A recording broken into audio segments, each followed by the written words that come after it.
మహేష్ తీసుకునే ఏ అడుగులో అయినా మీరు విభేదించిన సందర్భాలు కానీ, ఒక తండ్రిగా ఇలా చేయొద్దు అని చెప్పిన సందర్భాలు కానీ ఉన్నాయా? లేక మీరు పూర్తిగా సపోర్ట్ చేశారా మీ అబ్బాయి కాబట్టి? ఇది నేను విన్న సబ్జెక్టులు సక్సెస్ అయ్యాయని.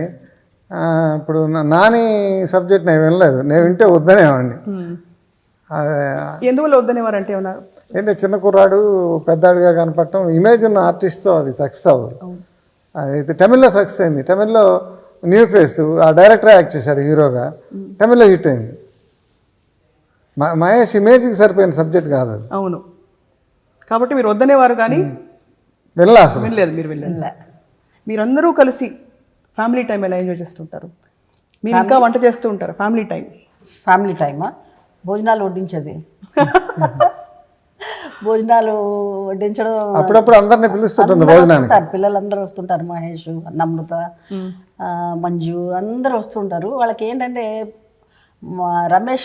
మహేష్కి నేను చేసే పాయా అని ఒకటి చేస్తుంటాను, అది చాలా ఇష్టం.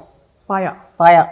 మంజుకేమో టమాటో రైస్ చేస్తాను. తను నాన్ వెజ్ తిందు, అందుకని ఆ టమాటా రైస్ అందుకోసం వచ్చేస్తుంది తను. అలాగా పిల్లలకి ఎప్పుడన్నా ఖాళీగా ఉన్నారు అని అనుకుంటే ఆ రోజు అనుకొని అందరినీ పిలుస్తాం అన్నమాట. మహేష్ తీసుకునే ఏ అడుగులో అయినా మీరు విభేదించిన సందర్భాలు కానీ, ఒక తండ్రిగా ఇలా చేయొద్దు అని చెప్పిన సందర్భాలు కానీ ఉన్నాయా? లేక మీరు పూర్తిగా సపోర్ట్ చేశారా మీ అబ్బాయి కాబట్టి? ఇది నేను విన్న సబ్జెక్టులు సక్సెస్ అయ్యాయని.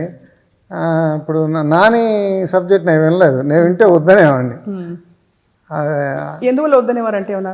ఏంటంటే చిన్న కుర్రాడు పెద్దాడిగా కనపడటం, ఇమేజ్ ఉన్న ఆర్టిస్ట్తో అది సక్సెస్ అవ్వదు. అయితే తమిళ్లో సక్సెస్ అయింది. తమిళ్లో న్యూ ఫేస్, ఆ డైరెక్టర్ యాక్ట్ చేశాడు హీరోగా, తమిళ్లో హిట్ అయింది. మహేష్ ఇమేజ్కి సరిపోయిన సబ్జెక్ట్ కాదు అది. అవును, కాబట్టి మీరు వద్దనేవారు కానీ వినలే, అసలు వినలేదు. మీరు వినలేదు. మీరందరూ కలిసి ఫ్యామిలీ టైం ఎలా ఎంజాయ్ చేస్తుంటారు? మీరు ఇంకా వంట చేస్తూ ఉంటారు? ఫ్యామిలీ టైమా? భోజనాలు వడ్డించేది. భోజనాలు వడ్డించడం అప్పుడప్పుడు అందరినీ పిలుస్తుంటుంది భోజనానికి. పిల్లలందరూ వస్తుంటారు. మహేష్, నమ్రత, మంజు అందరూ వస్తుంటారు. వాళ్ళకి ఏంటంటే మహేష్కి నేను చేసే పాయా అని ఒకటి చేస్తుంటాను, అది చాలా ఇష్టం. పాయా. మంజుకేమో టమాటో రైస్ చేస్తాను. తను నాన్ వెజ్ తిందు, అందుకని ఆ టమాటా రైస్ అందుకోసం వచ్చేస్తుంది తను. అలాగా పిల్లలకి ఎప్పుడన్నా ఖాళీగా ఉన్నారు అని అనుకుంటే ఆ రోజు అనుకొని అందరినీ పిలుస్తాం అన్నమాట. మీ తరంలో కృష్ణ గారు మల్టీ స్టారర్స్ బాగా విపరీతమైన ప్రోత్సాహం ఉండేది. ఇన్ఫ్యాక్ట్ చాలా పరిస్థితుల్లో మీరు సినిమాలు మల్టీ స్టారర్స్లో నటించినప్పుడు, మీరు తీసినప్పుడు అవసరమైతే మీ పాత్ర కంటే అవతల హీరోకి ఎక్కువ పాత్ర ఇచ్చిన సందర్భాలు కూడా ఉన్నాయి. అలాంటి హెల్దీ కాంపిటీషన్ ఇప్పుడు ఈ తరంలో ఉందని అనుకుంటున్నారు? ఈ తరంలో లేదు.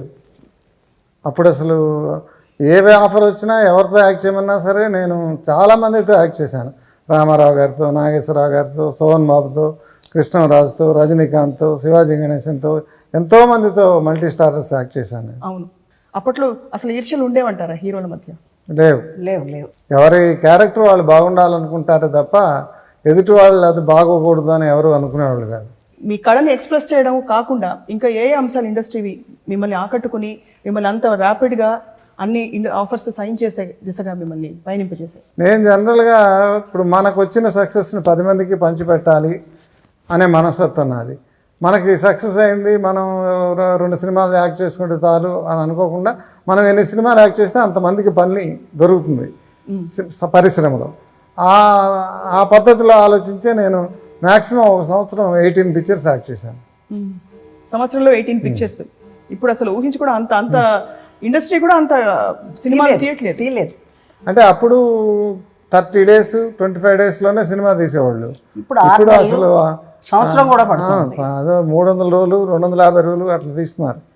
ఇన్ఫాక్ట్ అప్పుడు విజయ నిర్మల గారు సినిమాలు హీరోలు వారి బాణీ సృష్టించుకున్నప్పుడు కూడా 10 కాలాల పాటు ఉండే ఒక ట్రెండ్ క్రియేట్ చేశారు. కృష్ణ గారి స్టైల్ కానీ ఒక్కొక్కరి స్టైల్.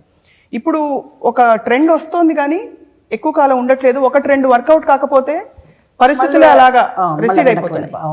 ఎందువల్ల అంటే ఇండస్ట్రీలో మీరు గమనించి నా తేడా ఏమిటి అప్పటికి ఇప్పటికి? అంటే అప్పుడు ప్రతిదానికి ఇంపార్టెంట్ ఇచ్చేవాళ్ళు. మ్యూజిక్, అలాగే కాస్టింగ్ పక్కాగా ఉండేది. ప్రతిదీ ఆలోచించేవాళ్ళు. ఆ రోజు బడ్జెట్లో ఉండేది సినిమా. టైం ప్రకారం తీసేవాళ్ళు, టైం ప్రకారం రిలీజ్ చేసేవాళ్ళు, సక్సెస్ ఉండేది. ఇప్పుడు వచ్చి 6 నెలలు అయిపోతుంది.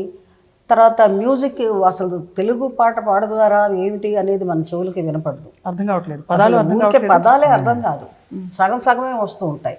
అదొకటి కాకుండా ఏదైనా పెద్ద మాస్ పిక్చర్ తీస్తే అంటే బాగా ఖర్చు పెట్టి గ్రాఫిక్స్ సినిమాలు ఉంది అని అంటే దాన్ని చూస్తున్నారు. కొంచెం సబ్జెక్ట్ వాల్యూ ఉంటే చూడడం తగ్గిపోతూ ఉంది. అలాగుంది ఇండస్ట్రీ పరిస్థితి. అలా కాకుండా బడ్జెట్ పిక్చర్లు కూడా చూసే రోజులు రావాలి.